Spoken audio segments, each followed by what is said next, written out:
Narinig mo na ba ang kasabihang kahit gaano kakagaling sa isang bagay, palaging may isang Asian kid na mas magaling pa kaysa sayo at iyan ang buong buhay ni Orhan na kilala siya bilang isang jack of all trades, ibig sabihin kaya niyang matutunan ang halos kahit anong kasanayan.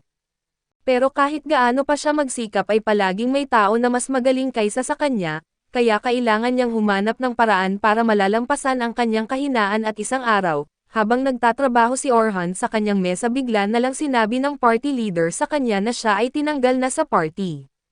Ipinaliwanag ni Oliver kay Orhan na matagal na niyang binaliwala ang hindi balanse na lakas sa party, dahil magkaibigan sila mula pagkabata at gusto niyang manatili si Orhan sa kanyang tabi, pero sa puntong ito ay hindi na niya maipagkakaila na ang pananatili ni Orhan sa party ay magpapabagal lang sa grupo. Sinisikap talaga ni Oliver na maging maayos at dahan-dahan na ipaalam ito kay Orhan, pero ang dalawa pa nilang kasama ay sobrang bastos na sina Ellie at Derek ay tinawag si Orhan na pabigat at sinabi nilang mas magiging maayos ang team kung wala siya. Kahit hindi kailanman sasabihin iyon ni Oliver ng harapan ay may katotohanan ang kanilang mga paratang, kaya hiniling niya kay Orhan na formal na magbitiw sa hero party at labis na nasaktan si Orhan habang naaalala niya kung paano nila binuo ni Oliver ang party 8 taon na ang nakalipas, kung paano silang mabilis na umangat hanggang S-rank ng magkasama. Sila pa nga ang unang nakaabot sa ika-74 na palapag ng Great Southern Dungeon kaya't hindi niya maintindihan kung bakit siya iniiwan ni Oliver ngayon. Nilinaw ni Oliver na nauunawaan niya kung gaano kahalaga ang pagkakaroon ng isang enchanter tulad ni Orhan na kayang gumamit ng support magic para sa party. Pero noong nakaraang buwan sa isang pinagsamang raid ay napansin niya kung paano lumaban ang isang ibang S-rank party kasama ang kanilang support mage, at sa totoo lang ay mas pangit ang support magic ni Orhan kumpara sa babaeng iyon at hindi man lang ito maitatanggi ni Orhan dahil alam niyang totoo ito. Palaging katamtaman lang ang kanyang support magic kahit gaano pa siya mag-practice, pero sinasabi niya na ang tanging dahilan kung bakit napaka-mediocre ng kanyang mga spell ay dahil sa gusto talaga niyang siya ay magiging isang swordsman, ngunit kinailangan niyang lumipat sa support magic para mabalanse ang party. Gayunpaman bago pa niya matapos ang kanyang sasabihin ay pinuputol siya ni Derek at pinapaalala sa kanya na ang tanging dahilan, kung bakit kinailangan ni Orhan na maging isang enchanter ay dahil mas mahusay si Oliver sa swordsmanship kaysa sa kanya. Kayang gumamit ni Orhan ng espada at mag-cast ng support magic pero sa kabuuan, katamtaman lang talaga ang antas ng kanyang kakayahan at kahit gaano man ito ikinasusulklam ni Oliver na gawin sa kanya, sinabi niyang nakahanap na siya ng kapalit na enchanter. Kaya hindi na kailangan ang tulong ni Orhan at alam na niya na ayaw sa kanya ng dalawa pa nilang kasama. Pero kung si Oliver mismo ang nagpapaalis sa kanya wala na talaga siyang dahilan para manatili sa party na ito, tumayo siya at nagsimulang maglakad papunta sa pintuan at habang siya ay papalabas na, sinabi ni Anneli kung gaano siya kasaya na hindi na siya nandito para utus-utusan sila. Dagdag rin niya na huwag siyang masyadong masama ang loob sa sarili niya dahil sapat pa rin ang kanyang kakayahan para maging isang A-rank adventurer, pero ang isang mababang uri ng mandirigma tulad niya ay hindi na bagay na maging bahagi ng isang S-rank party. Masakit pakinggan iyon mula sa kanya kaya't nagpa siya si Orhan na mag-isa na lang at harapin ang Southern Dungeon para patunayan na hindi siya mababa, maaaring hindi ang pinakamahusay ang kanyang sword skills, pero sapat pa rin ang lakas nito para harapin niya mag-isa ang isang grupo ng mga goblin. Dahil marunong din siyang gumamit ng support spells, nagagawa niyang palaging palakasin ang sarili niya gamit ang strength magic para gawing mas madali ang kanyang mga laban at medyo mahirap makuha ang tamang timing. Pero sa sapat na pagsasanay ay magagawa niyang mag-cast ng mga spell nang walang kahirap-hirap kahit nasa gitna ng laban, at wala nang muling tatawag sa kanya na walang silbi at matapos niyang tapusin ang pangangaso ng mga goblin sa araw na iyon, nagtungo siya sa teleportation crystal upang irehistro ang kanyang card para sa susunod na pagkakataon ay diretso na siyang makapunta sa ika-7 palapag. Ngunit habang naroon siya ay may nakita siyang isa pang party na patakbong papunta sa crystal, nagsimula siyang lumayo dahil mas gugustuhin niyang huwag makialam sa mga hindi niya kilalang tao, ngunit habang siya ay papalayo ay narinig niyang nagpapanik ang mga miyembro ng party dahil sila ay biglang inatake ng isang grupo ng mga orc. Habang desperado silang tumatakas ay may isang kasapi ng kanilang party na naiwan at sinubukan ng leader na kumbansihin ang sarili na tama ang desisyong iwan siya, dahil mamamatay silang lahat kung sinubukan nilang lumaban. Tinanong siya ng iba kung babalik ba sila para iligtas ang babae, Ngunit hindi iyon naisip ng leader na magandang ideya dahil hindi raw sila sapat na malakas para talunin ang lahat ng orc, gayunpaman ay narinig ito ni Orhan at kahit wala itong kinalaman sa kanya, hindi niya matanggap ang ideya na may ibang taong iniiwan ng sariling party. Kaya hinarap niya ang leader ng party at ininsulto ito dahil iniwan niya ang isang kasamahan para mamatay. May isang miyembro ng party ang na-offend at sinubukan na suntukin si Orhan, sumisigaw na wala siyang ibang pagpipilian dahil hindi siya sapat na malakas para iligtas ang babae. Ngunit ibinagsak ni Orhan ito at tinawag na walang silbi bago hiningan ng sagot kung saan iniwan ang babae, samantala sa ibang bahagi ng dungeon ang tinutukoy na babae ay napalibutan na ng mga orc, at mabilis silang lumalapit sa kanya at sinubukan niyang maglagay ng barrier para manatiling ligtas.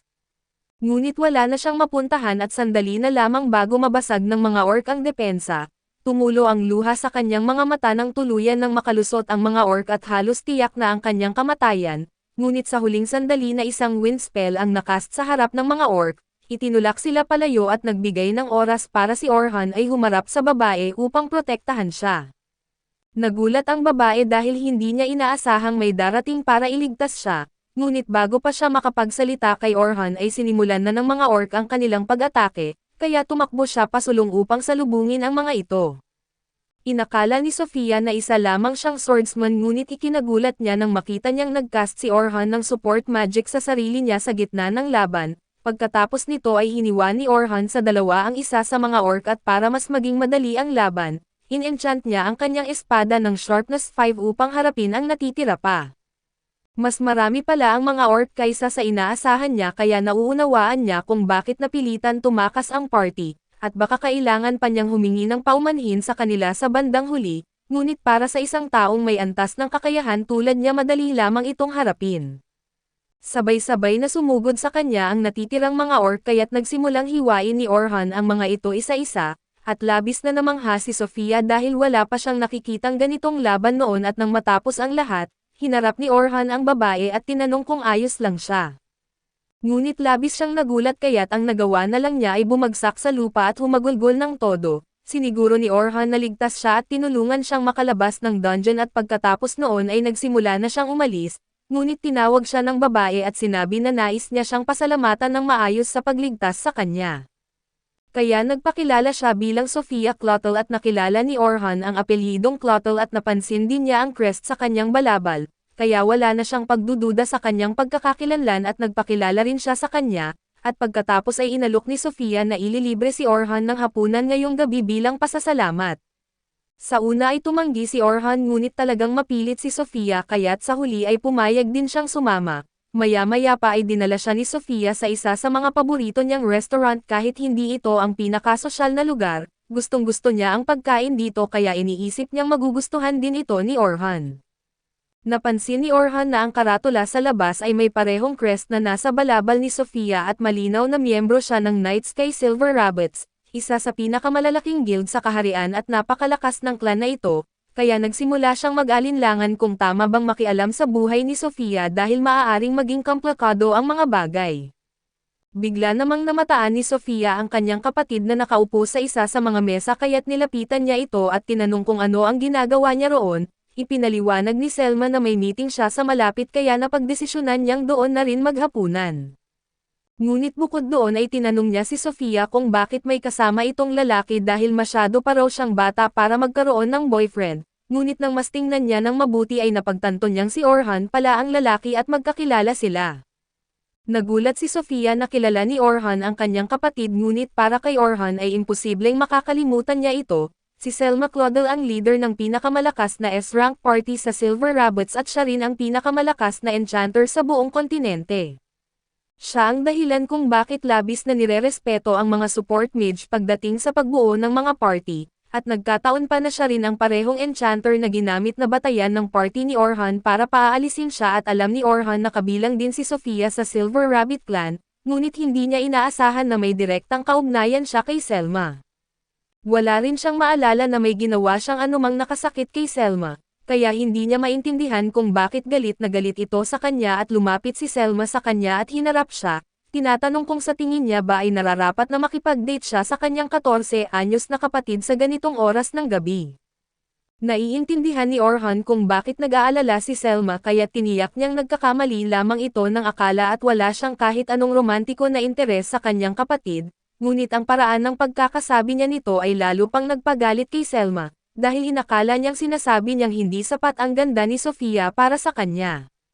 Nakiusap si Sofia kay Selma na itigil na ang paggawa ng eksena sa harap ng lalaking nagligtas ng kanyang buhay, at nang malaman ni Selma na si Orhan ang nagligtas kay Sofia, labis siyang humingi ng paumanhin sa kanyang pagiging bastos at pinasalamatan siya sa kanyang tulong.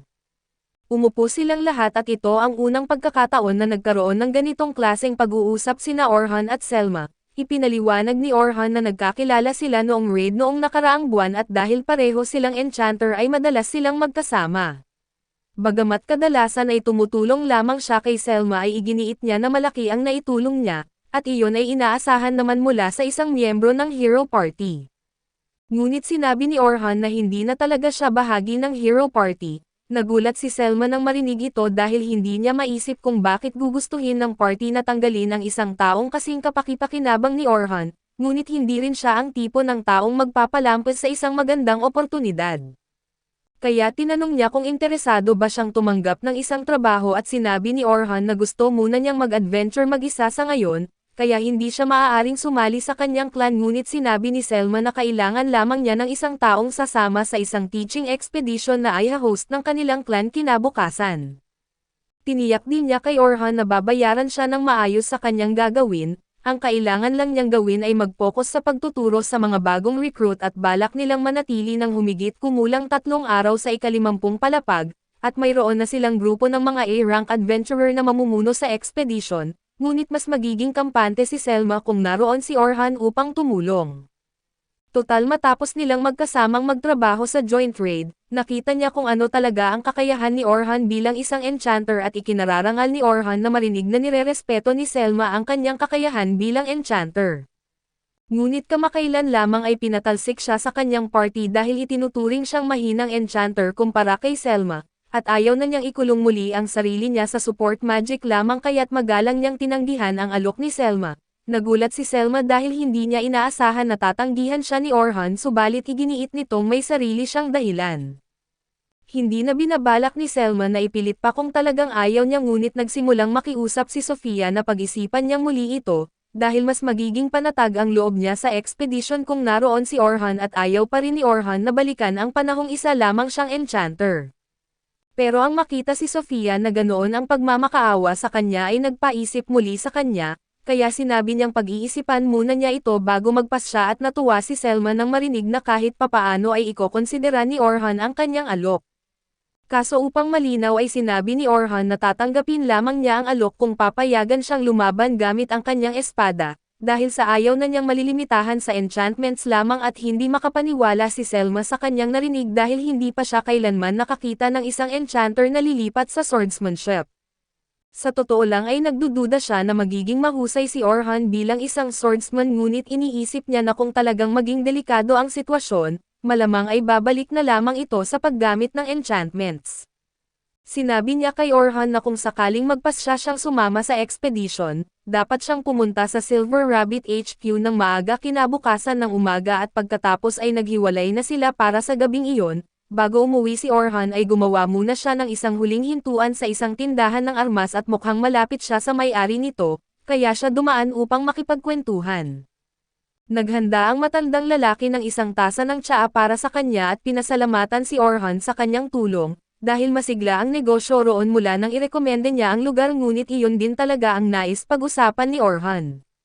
Sinabi niya sa matanda na siya ay pinatalsik mula sa Hero Party kaya ngayon, kahit magrekomenda pa siya ng tindahan ay wala nang makikinig sa kanya at nais niyang humingi ng paumanhin dahil hindi na siya makakatulong pa, gayunpaman ay sinabi ng matanda na wala siyang dapat ipagpaumanhin.